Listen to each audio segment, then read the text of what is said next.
This is pretty significant simply because obviously we had the US and Iran go toe to toe in June of last year. Obviously, what started with an Israeli attack on Iran and then led to the US joining in. And there were all sorts of speculations. Will Russia and China throw their lot in with Iran? And they basically didn't do anything of the sort. And they demonstrated zero willingness to do so. And I think that shows the asymmetry in this relationship. Too often we lump in China, Russia, and Iran as some kind of hostile axis, a new axis of evil per se, but actually there's a clear asymmetry in that relationship. China is on top, Russia is in the middle, and Iran is very, very distant third. So the Iranians will take whatever they can get. And the whole, I guess, context here is that we're seeing a movement of US forces, particularly fighter planes and refueling planes throughout the world, directed towards Europe and the Middle East, which makes it look like the US is either preparing for an attack or is saber rattling. So Iran is trying to deter that and show the US that there are costs associated with any strike on Iran, that this will not end up with Iran going quietly into the night. They will make the US and particularly its regional partners pay as heavy a price as they can. It's likely perceived by the Russians and Chinese as relatively low risk. Obviously, these negotiations over Iran's nuclear and ballistic missile programs, and indeed negotiations over changing its entire foreign policy, are ongoing between the US and Iran. Iran has asked for a 2-week pause.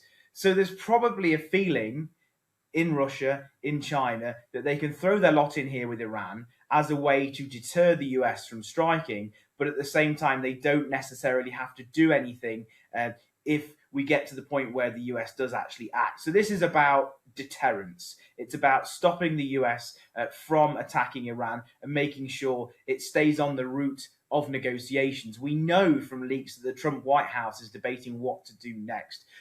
There's a feeling that and this is what we're hearing at the moment, that even if Trump does want to strike Iran and is leaning towards that option, he needs to exhaust all the diplomatic options first in order to keep the US's regional allies, particularly the Gulf states, on side.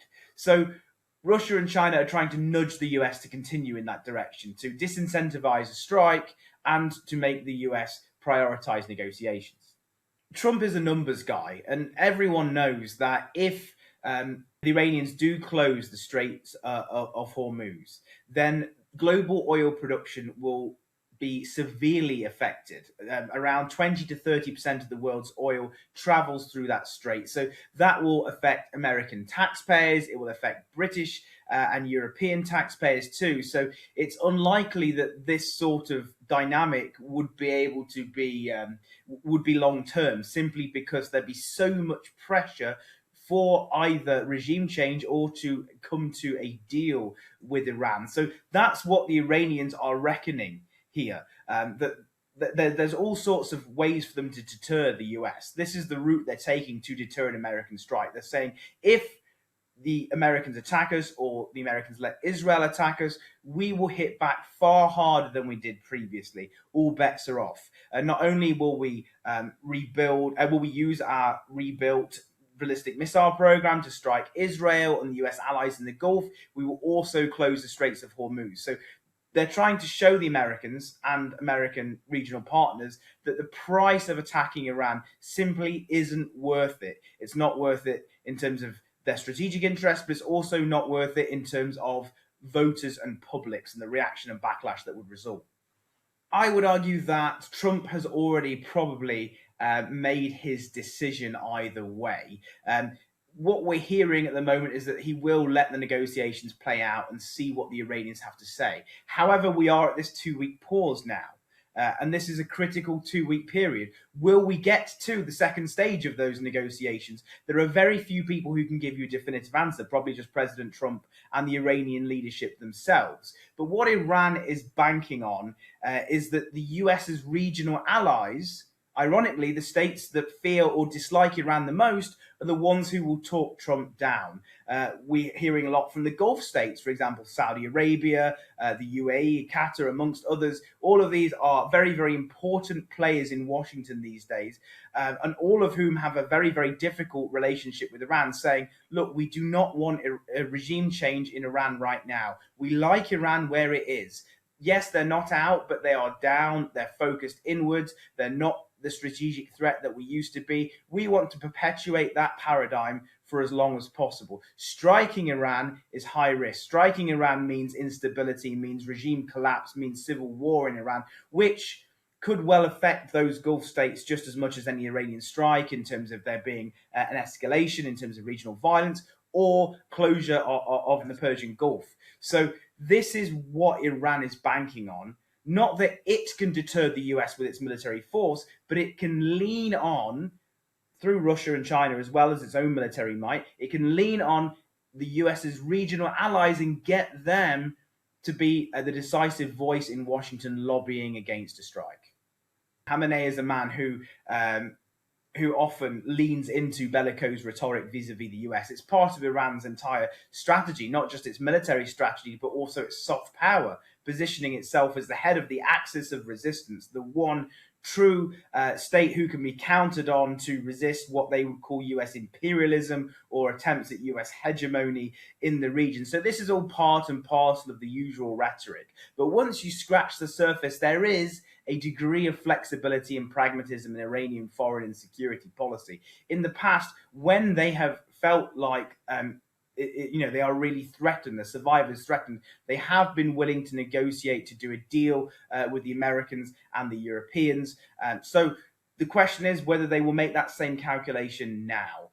Don't forget that Iran is at a significant crisis point internally as well. We still don't know how many unarmed protesters the Iranian regime has killed in recent weeks. Some estimates are up to 30,000 people. That is violence inside Iran, the likes of which the Islamic Republic has never seen. And all of Iran's foreign and security policy, the way it sells it to its public, is by saying, look, you might not like us working with Hezbollah, you might not like us, this belligerent stance, but if it weren't for us projecting power abroad, we'd be facing violence and instability within Iran. They've actually invited that on themselves now. So their backs are really against the wall. As much as Iran has been willing to show flexibility in the past, it will not do so if it feels like any flexibility will lead to regime collapse. So what negotiators have to do is show the Iranians that that flexibility, that pragmatism is what will keep the Islamic Republic going. What we would see that would be problematic, I guess, would be the sort of things that we see, for example, in the South China Sea. So Iranian boats coming very close to US ships, planes buzzing ships, drones, all that kind of thing. That sort of close contact, because once you start that, once you get into that close contact paradigm, even if the whole point is just to deter or to project a show of force, all it takes is one misstep, one miscalculation for violence to break out and potential casualties to result. And as soon as that happens, then we're down. Then we get to that moment where basically the US and Iran's leaders have to decide whether to go all in or whether to blink first. So we're seeing here this very dangerous game of chicken, this saber rattling and brinksmanship from both sides. The Americans are trying to deter the Iranians and trying to show them that they're the stronger party. The Iranians are trying to show the Americans that they're actually not scared. But all it takes is one mistake or mishap to set the whole region on fire. We are sitting on a powder keg, and the more you see US military forces deployed to the region or facing the region, the more you see Iranian military drills backed up by Russia and China, the more dangerous this gets by the day. As much as I think that the chance of a US strike on Iran is relatively high, I don't think this brings us closer to World War III. And the reason is because of the power dynamics that I mentioned previously between Iran, Russia, and China. Iran is used by Russia and China, simply put. They like using it as a stick to beat the US, but at the same time, they are not going to go all in to defend Iran. They didn't in June of last year. There's no signs that they will do so now. Russia is obviously preoccupied in Ukraine. It pulled out of Syria in 2024. It showed the world that it didn't think its interests lie in the Middle East anymore. It wants to focus on Europe. China is busy building its capacities and projecting power in its own region. It does not want to go to war with the US over Iran. So whilst we are at a point where we're more likely to see a regional conflict that sets the Middle East on fire, thankfully, that does not mean that World War III is the next step.